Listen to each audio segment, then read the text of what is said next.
कि भाई जो टिकट पे जीत सकता है उसको आप सिंबल पे जिता के लाएं। और साथियों नमस्कार। हम हैं भरतपुर जिले के बयाना कस्बे में। नगर पालिका चुनाव चल रहे हैं, लेकिन टिकट वितरण होते ही पार्टी के कई कार्यकर्ताओं में, कई माने तो आप अधिकांश लोगों में नाराजगी नजर आ रही है सिंबल को लेकर के। इस समय आपकी स्क्रीन पर हैं रितु बनावत, भाजपा की कद्दावर नेता हैं, विधानसभा का चुनाव लड़ चुकी हैं। इस टिकट वितरण को लेकर के इनका क्या कहना है, कार्यकर्ताओं की नाराजगी को लेकर के और आने वाले दिनों में होने वाले चुनावों को लेकर क्या तैयारी है, सीधे ही जानते हैं रितु जी से। एक बार हमारे दर्शकों को सभी को नमस्कार।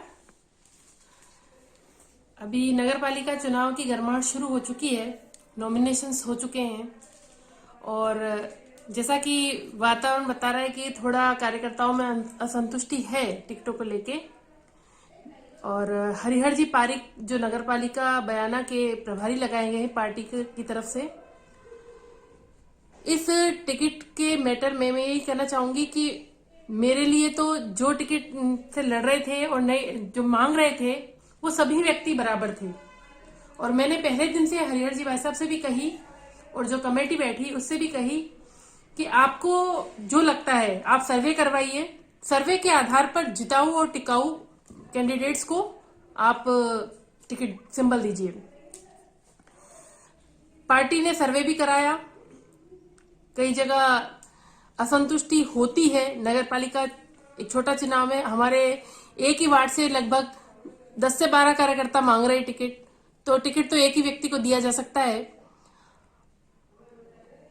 बाद में टिकट वितरण के बाद में डैमेज कंट्रोल कमेटी भी बनाई गई है और जिन कार्यकर्ताओं ने निर्दलीय प्रत्याशियों के रूप में अपना नॉमिनेशन भरा है उनसे बात भी की जाएगी। हम भी कोशिश कर रहे हैं कि भारतीय जनता पार्टी का बोर्ड नगर पालिका में बने और जिन कार्यकर्ताओं की नाराजगी है उनको उचित साधनों के द्वारा दूर किया जाएगा, उनसे बातचीत की जाएगी और कैसे भी हम कोशिश पूरी करेंगे कि नगर पालिका का बोर्ड भाजपा का बने। अभी एक आपके युवा मोर्चा के कार्यकर्ता से हमारी बात हुई, उनका ये कहना था कि उनके पास प्रदेश से, और विशेष उन्होंने जोर इस बात पर दिया कि सांसद का फोन आ गया था कि उनका टिकट फाइनल है, बावजूद उसके उनका टिकट कट गया। ऐसे कई उदाहरण है। अल्पसंख्यक प्रकोष्ठ के एक पदाधिकारी हैं, वो भी दुखी हैं। चली किसकी है ये चवन्नी, अगर अपन माने तो ये ऐसी किसने, जिन लोगों ने अप्लाई किया सबके नामों का पैनल, 3-3 नामों का कम से कम पैनल बनाकर प्रदेश में गया।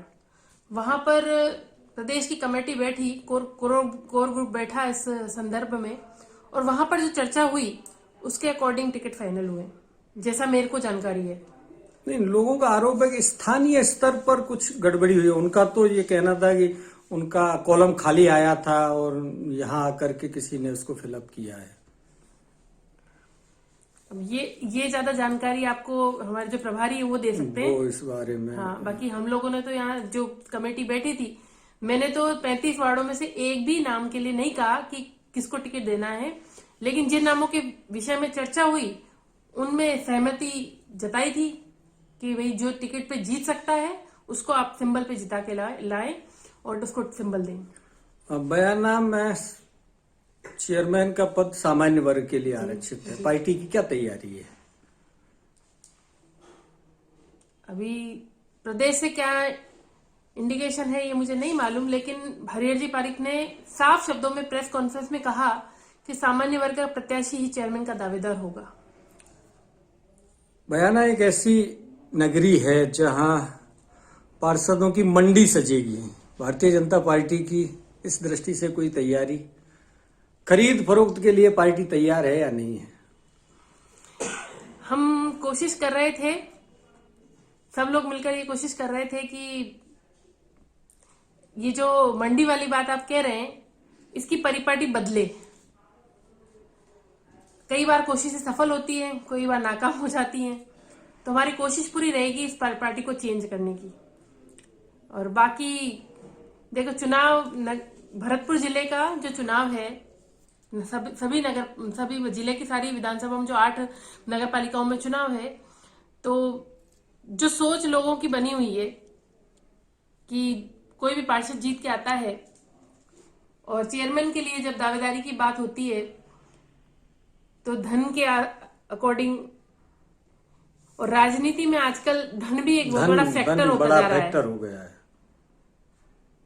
तो देखते हैं, अभी चुनाव परवान चढ़ा है। हाँ, तो आगे देखते हैं कि क्या होता है। ये कीमती समय इस बातचीत के लिए आपने निकाला, धन्यवाद। बहुत बहुत धन्यवाद।